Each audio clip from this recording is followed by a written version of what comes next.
জনগণের দ্বারা নির্বাচিত সরকারই কেবল একটা রাষ্ট্রে স্থিতিশীলতা আনতে পারে।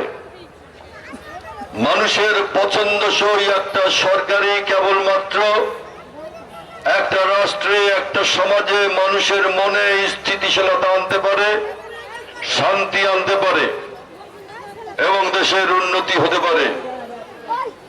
আজকে দেশে নির্বাচিত সরকার নাই, আজকে দেশে অনির্বাচিত সরকার।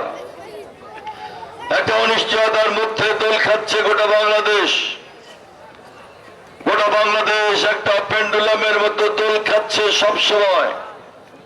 কি হবে এই বাংলাদেশের ভাগ্য, কোন দিকে আমরা যাচ্ছি আমরা কেউ বুঝতে পারছি না।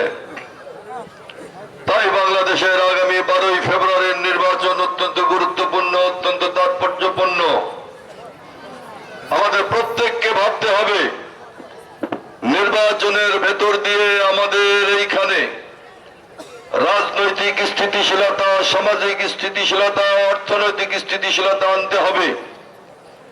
যদি স্থিতিশীলতা না আসে এইখানে শান্তি থাকবে না, মানুষ ক্রমাগত দরিদ্র হবে, যুবকেরা চাকরি পাবে না, কাজ পাবে না, চারিদিকে চুরি ডাকাতি, খুন, রাহাজানি, ধর্ষণ, চাঁদাবাজি, মাদকের সয়লাভ হয়ে যাবে।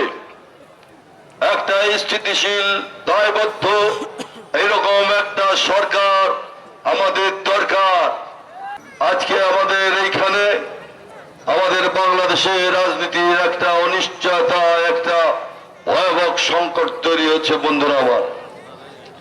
তাই আমি আপনাদের বলব, এই বিবেচনার জায়গা থেকে প্রত্যেকটা মানুষ, হিন্দু, মুসলমান, বৌদ্ধ, খ্রিস্টান, এই বিবেচনার জায়গা থেকে প্রত্যেকটা মানুষ, হিন্দু, মুসলমান, বৌদ্ধ, খ্রিস্টান, কামার, কুমার, কৃষক, জেলে, তাঁতি, ব্যবসায়ী, শিক্ষক, ইমাম, পুরোহিত, সকল মানুষের দায়িত্ব হচ্ছে 12ই ফেব্রুয়ারি ভোট দিয়ে একটা নির্বাচিত সরকার প্রতিষ্ঠা করা।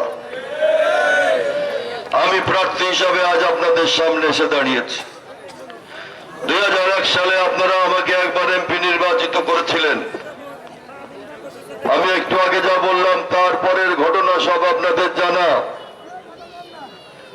আজকে শুধুমাত্র ভোটের প্রয়োজনে আমি আপনাদের সামনে আসি নাই। আমি আবারও বলি, আমি শৈশব থেকে এইখানকার শ্রমজীবী মানুষের সঙ্গে বড় হয়েছি।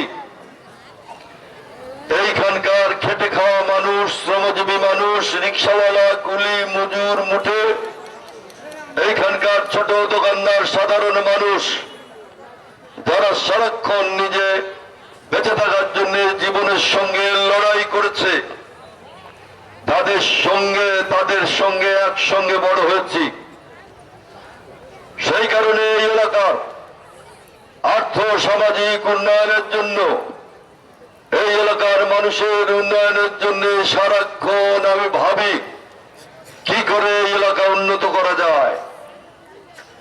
এই এলাকা খুব দরিদ্র, আমরা খুব দরিদ্র। বাংলাদেশের মধ্যে রাজবাড়ি নাকি